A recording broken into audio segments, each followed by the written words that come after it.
Hey, what's up? It's Valar. Hope everybody is doing awesome, having a great weekend. Had some awesome shard pulls, just like the guy I pulled the shards for, Mizzle. That guy got 5 Legos for out of 143 shards. It was insane. Anyway, what we're going to do on today's video, though, is we're going to focus on Faction Wars Ogryn Tribe's team. I finally was able to actually 3-star the last node, and I know Faction Wars has been nerfed. I am not finished with Faction Wars, though. I have 784. You can see it over here out of 819. I want to get Lydia for the last couple months, actually, too. In October and most of November, actually, I really didn't play the game that much. And I was contemplating quitting, as a lot of people know who watch me. So I was a little bit all over the place. And I've kind of been going through the motions with that for probably 3 or 4 months, if I'm really being truthful. And it's actually since I've been back working in the office and having to figure out, time management, blah, blah, blah. That sounds so corporate, and I didn't want it to. But anyway, anyways, I was actually pleasantly surprised when I took an actual break from Raid, where I didn't even log into it. I didn't even log into it for like a week and a half recently. So I just started making videos on it again last week.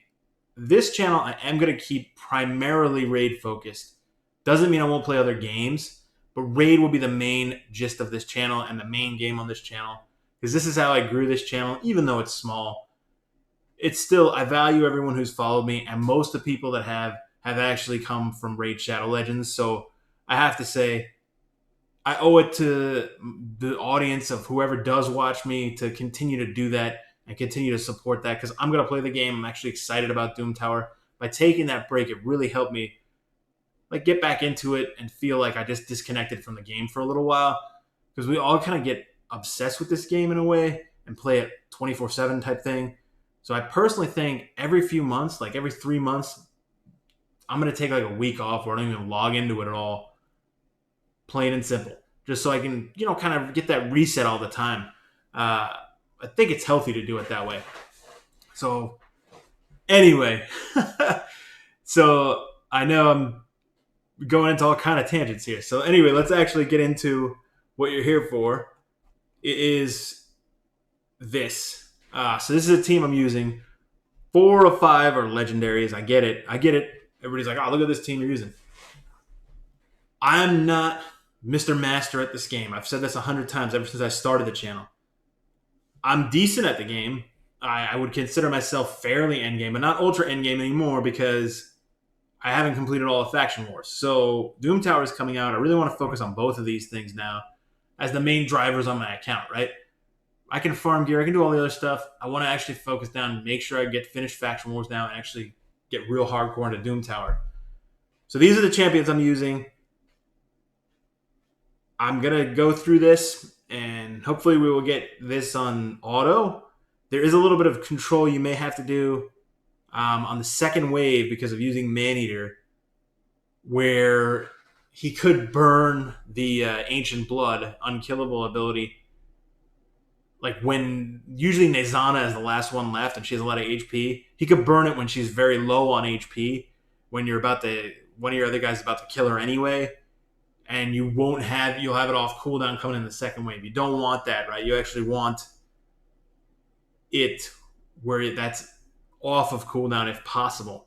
So we're going to try to see if I have to take control a little bit right here. So in that way, it wouldn't be 100% full auto. I'm more doing it because it has worked on full auto, but it doesn't always. Okay, he just did it. So what I'm going to do is over the next 3 turns, I think it is, right? Maybe it's 5 turns, actually. Anyway, I'm going to maybe, once I see Maneater's coming up in about 2 turns, when his turn's coming up, I'm going to make sure he does not waste that ability. So that's actually kind of a big deal. And the boss, there's always usually one person that's kind of hanging on by a thread at the end on the boss level.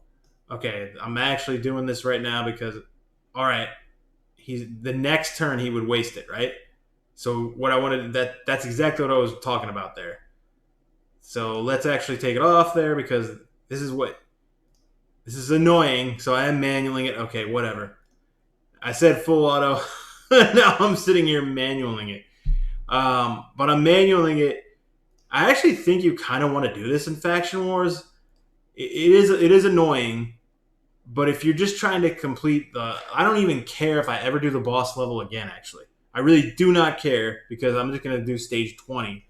Um, but as long as you 3-star the boss level, I feel like you want to come into the boss level with as many of your abilities off of cooldown as possible.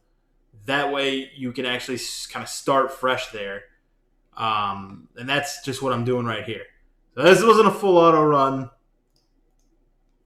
Okay, no big deal. All right, we killed him. Now I'll place it on auto. I'm not going to manual the boss here, but I'll show the gears. And I realize not everybody's going to run this setup. What I was kind of alluding to before is I'm not like the master at Faction Wars. I'm not sitting here saying everyone needs to do this and I'm the best at Faction Wars. I'm obviously not, right? But I just wanted to show how I did it. It's that simple. That's really it. No like magic behind the curtain there, other than the fact this is what I use to do it. So, and I'll show you the gear. Now, I did book Dracul the Gaunt. I actually think Dracul has a potential to be actually a really good Doom Tower champion because he's very, very good for support. Really, he's a great support champion, actually. And I think we kind of undersold him a little bit. He got like a bad rep, I feel like. But actually, I believe the guy's pretty good. Like, I fully booked him is the other thing, too. I was trying to land the books into the ability that actually does the increased defense and increased attack. It's only 2 books if you get lucky, and it'll put it to a 3-turn cooldown from a 5. I got on the first book, and then it took me like almost to the end to get the second book to get the other cooldown. So I just decided I'll fully book them, and then that shield's bigger, and also that's on a 1-turn lower cooldown as well. So it actually does provide some value. I think he's a Faction Wars beast. So if you have him, and if you did do the Fragment Fusion for him, he's actually really good in Faction Wars. And I believe he's not going to be Mr. Speed. So he's never going to have you do a speed run or anything like that. But if you're a player that doesn't have, a Draco or doesn't have like a really good res or something, I actually do believe he can provide you some really good support to get you through dungeons and different waves that you might not have had before. He, like I said again, I mean, when I started the game, when I finally actually did... All right, we failed the run before, and Gergo died, and hopefully he doesn't die this round. But it's not 100% win rate, obviously, too. So, look, like I said, I'm just showing the team that I did it with. That's it. You could probably tweak the gear and potentially give Gergo a little more defense. I have him in a Frost set, and I don't think he has very good defense or maybe even very great HP. He might be around 30k-ish HP. And it's hard to scale his defense because he's an attack-based champion. But that's okay. No big deal. I feel like this run we're actually going to be okay. But as you can see, I would actually say it's a 50-50 shot. But it doesn't really matter. All you really got to do is complete this once and then just go back and farm stage 20 forever. The drop rates are exactly the same. Stage 20 is way easier because there's no boss level. Well, it depends on the stage 20, actually. But usually if you can farm stage 21, you can obviously farm stage 20, right? Most of the time. Depends on the faction. But you guys can expect to see a heck of a lot more content going forward. So I really owe it to you guys, and I want that to actually take place. So you'll see me more regularly. Hopefully the channel will grow because of that. Like I had said, I'm not sure if I said it before or not, every single YouTuber that ever picked up a camera and started doing this stuff really dreams of that and actually becoming their career and then making it big on YouTube. I have those dreams too. Do I think they're realistically going to happen? Probably not. And I still treat it just like a hobby. That's actually how I'm going to look at it. But if it ever becomes more than that, great, right? But I'm going to stop putting pressure on myself to make that happen because I don't know. I mean, sometimes you got to get lucky, right? Anyway, so looks like this run is actually going to go the way we want because we've got, big and decreasing turn meter there. which is real nice.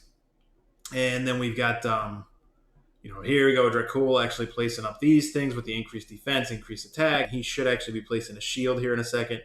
And hopefully Maneater, just to give us a little bit of extra insurance, has his Ancient Blood. He does not right there. I was hoping he had it on cooldown because now we're actually running dicier than I thought. Oh my God, don't you do it. Don't you do it. Oh, thank God. Okay, we finally got through that. Sorry. There was a little, so that second run where I went through it, I actually did less manual control on it, and I just came back on. But I still manually controlled it to make sure that Maneater's ability was actually off of cooldown. So let's actually go look at these guys' gear, and then I'm going to call this a video. Please, if you have any questions or if you just, whatever you want to do, throw it in the comments. Here's Gergo. I'll just go real brief on him. 40,000. He has better HP than I thought. Almost 4,000 attack, a little under that. 190 speed, 105 crit, not much crit damage, 237 accuracy. You could build him differently. I built him more with a frost set and crowd control there. I'll just go to these stats instead of the individual pieces over and over again. No books on him whatsoever. No masteries either. So 0 masteries on Gergo. And then here's Ignatius. Ignatius actually has pretty good resistance and crit rate that I haven't built in. It's very slow though. 4,500 defense, 153 speed, 111 crit rate, not much crit damage, 206 accuracy, and 322 resistance. I do have him fully booked because I just really love the guy and I use books on him. And here are his masteries as well too. The main thing is this resistance. I actually increased his resistance, so he's one of the few that I've actually placed a resistance one on because I was using him in tag team. I use him in tag team arena a lot. And then here's Biggin, who I have a lifesteal gear, and that's actually pretty big. So I have him just with masteries on the flawless execution on the masteries, and then I actually have him fully booked as well. I'm using him to farm Nightmare campaign now as well, which he just pretty much one-shots it, but it takes, it's not super fast. It's probably like 50 seconds to a minute, but who cares? Whatever. That's actually his stats. Who else were using? Was that 3 of them? Yeah, that was 3 of them. Sorry about that. And then one of the Maneaters, it's the one I have at 248. This is the one right here. I use him in Clan Boss, and you can see his stats are actually pretty mediocre besides the speed. Just actually have him with the right speed. That's pretty much it. And then the other one we used was this guy right here. I said I had full books on him. You said I have level 12 gear. I have like no crit rate on him whatsoever. 15%, 227 speed, decent amount of HP at 60k, no accuracy or anything. He doesn't really need it. His main utility, I mean, he could be a single target stunner, but his main utility is this thing right here, which increase attack and increase defense on a 3-turn cooldown. And then this right here as well, which now after this patch is supposed to be working correctly or something. But I actually already thought he's kind of better than we gave him credit for. I don't think he's top tier or anything, but I sort of think he's like one of these champions that I actually kind of like that are ignored, but really can be really good. Like depending on the accounts. He's not freaking Dracomorph, right? But he's not also, like, I don't think he's a complete Vault Guardian. Anyway, I'm going to end it at that. So do me a favor, like and subscribe, all that if you made it this far. Thank you so much for checking it out. Looking forward to tomorrow when Doom Tower actually finally comes out. Super pumped for that. Thank you very much for your support. I will be back soon with more Raid Shadow Legends content. So again, I really appreciate you guys. Cheers.